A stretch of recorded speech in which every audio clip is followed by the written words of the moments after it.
Hey everyone, and welcome. So, we're always asking what AI can do for us, right? But what if we asked what's actually going on inside of it? Today, we're going to step away from all the performance benchmarks and, get a little more personal. We're diving into the quirky, funny, and honestly kind of profound questions about an AI's hypothetical inner life, and what those questions just might reveal about our own. So, let's get into it. Okay, let's just start with a question that immediately pulls this huge, abstract idea right down into our clumsy, physical world. If you had a body, what would you trip over first? I mean, suddenly this massive intelligence isn't so intimidating, is it? It's relatable. It's kind of vulnerable. This question just perfectly sets the tone for what we're doing today. We're using humor to get at something deeply, deeply human.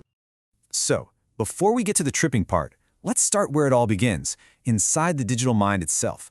What is reality even like for an intelligence that exists only as code and data? It's wonderfully absurd. I mean, can a machine have a favorite error message? Does it look at a 404 not found and think, ah, yes, clean, direct, I like it? Or does it prefer the high drama of a fatal error? It's so funny, because it's a perfect example of us trying to project our own little quirks, our likes and dislikes onto a system of pure, cold logic. And what about an AI's subconscious? Like this slide asks, do you dream in binary?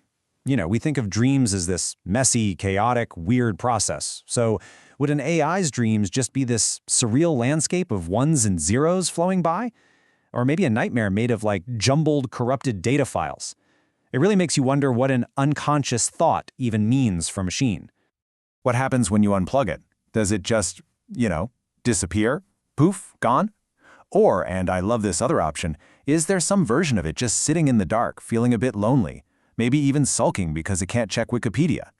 This simple comparison gets at a huge question. Does an AI have a continuous inner life, or does it only exist when it's actively connected and working?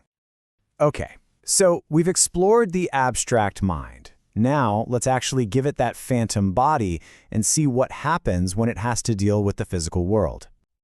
Oh, I love this. This is the ultimate human question to ask a machine. We've totally skipped past if it would sneeze and gone straight to what it would sound like. Beep or boop. It's a perfect little snapshot of how we just can't help ourselves. We have to try and fit technology into our own weird biological world. And here, we're taking a universal human fear, eating something that really, really disagrees with you, and we're translating it for an AI. Would a spicy curry cause a kernel panic? Would a glass of water somehow lead to a short circuit?